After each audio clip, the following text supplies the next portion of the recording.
Welcome Cancer to your in-depth weekly forecast for week commencing the 26th of February for the Sun or the Ascendant. We still have a connection between Venus and Jupiter. It peaked at the end of last week, and this is one of those squares which is usually quite an awkward influence in astrology, which actually can be really pleasant. Now for you, Jupiter is in the very friendly 11th house, but the position of Venus is in the 8th house, and that's much more to do with what we desire. Is there somebody in your friendship circle who is calling out to you in a way that you're finding rather surprising, perhaps in an alluring manner? You could feel yourself drawn in by this person, particularly as Jupiter then goes on to forge a square with Mars across the same angles, so the 11th and the 8th house. But it's also important, if you are trying to marshal joint resources, a business matter, that you're not too idealistic, which Jupiter could make you be. It's important to stay very rooted in the more commercial side of things. And by Wednesday, when we have two Cazimis, the Sun applies to Mercury and then to Saturn within just over 12 hours, in your sister water sign of Pisces, it's all about information. It's all about knowledge.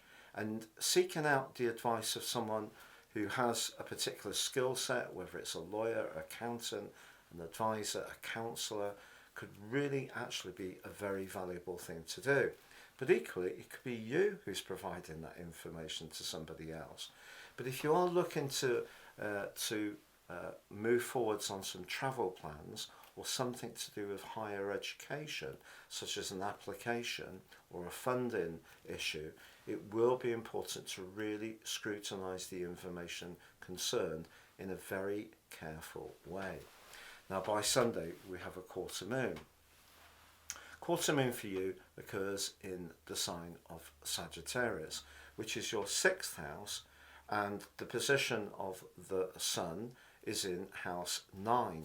This can give you a little bit of a resentment around any expectations people have about you. So if someone asks you to do them a little bit of a favour towards the end of this week and going into the following week, it's probably best to be really conscious if that would end up being a burden. So in other words, do have the confidence to say no if that's what you really feel you want to say.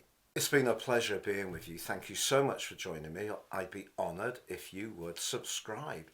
Also, if you'd like to ascend above this zodiac forecast and embrace the power of more serious astrology, if you give me 3 pieces of your birth data of time, date and place, or date and place, I can produce for you your life roadmap report. This will give you searing insights into the patterns that are played out in your life so far. You can get a much more intimate understanding of how these have affected your situation, but how you can work with them more effectively going forwards. In my special package of 30% off, you also get your 12 months transit. That's the moving planets in the sky interacting with your totally unique personal blueprint. Please see the link below for more.